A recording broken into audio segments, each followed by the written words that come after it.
வீட்டுல போற மாதிரி யோசிக்கிறீங்க. ஜாக்கே சரி கொஞ்சம் லயன் நிறைய விஷயங்கள் நான் சொல்லி பூமர் மாதிரி அட்வைஸ் பண்ணியிருப்பேன். பட் அதெல்லாம் வந்து மைண்ட் வச்சுக்கோ.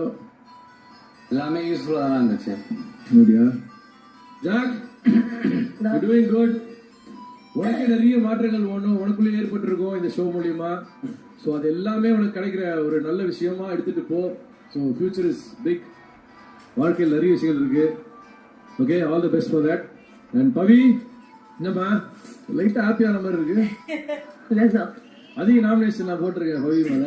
பட் இருந்தாலும் வந்து எப்பவுமே அவளுக்கு ஏதாவது ஒரு விஷயத்துல என்ன வந்து இதுவாக இருக்கும். But it's okay, it's game தானே.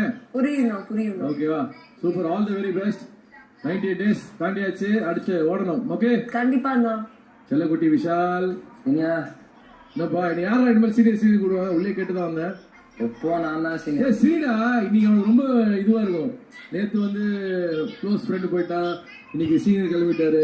அவன் ரொம்ப அப்செட்டா இருப்பான். பட் கவலைப்படாத, நான் சொன்னதுதான் இன்னும் பெருசா நிறைய விஷயங்கள் காத்துட்டு இருக்கு. Okay, all the best for that. அது மட்டும் ஃபோக்கஸ் பண்ணு, மற்ற இதையும் ஃபோக்கஸ் பண்ணாத. சவுண்டு ஏ சவுண்ட் கேட்காங்க. நீங்க சவுண்டு தான் இப்போ ஒரு 15 minutes நான் அந்த சவுண்ட்ல இருந்து வாங்கிட்டு இருக்கிறேன். கேக்குறியா? என்ன காட்டு கொஞ்சம் மாசம்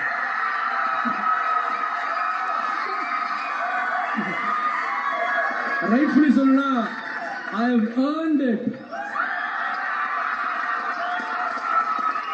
Anyway, jokes apart, சவுண்டு எல்லாருக்குமே ஒன்று புரிஞ்சிக்க முடியாத மாதிரி தான் என்னாலே ஒன்றும் புரிஞ்சிக்க முடியல.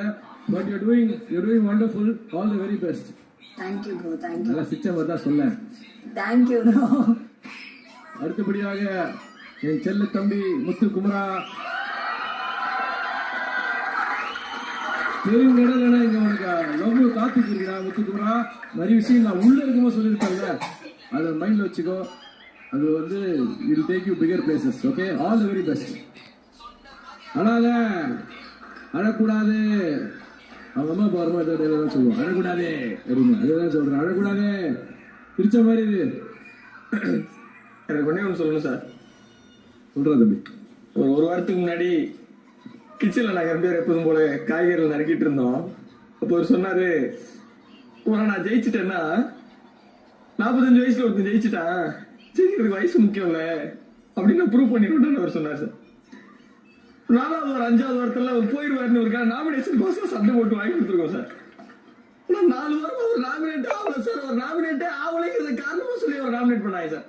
அவரை நாமினேட் பண்றதுக்கு காரணமே இல்லாம இந்த வீட்டுல உருவான மனுஷன் சார். உள்ள ஜெயிக்கணுங்கிற வெறி இருந்தா எவனும் எந்த வயசுலயும் ஜெயிக்கலாம்னு செஞ்சு காட்டுறா சார்.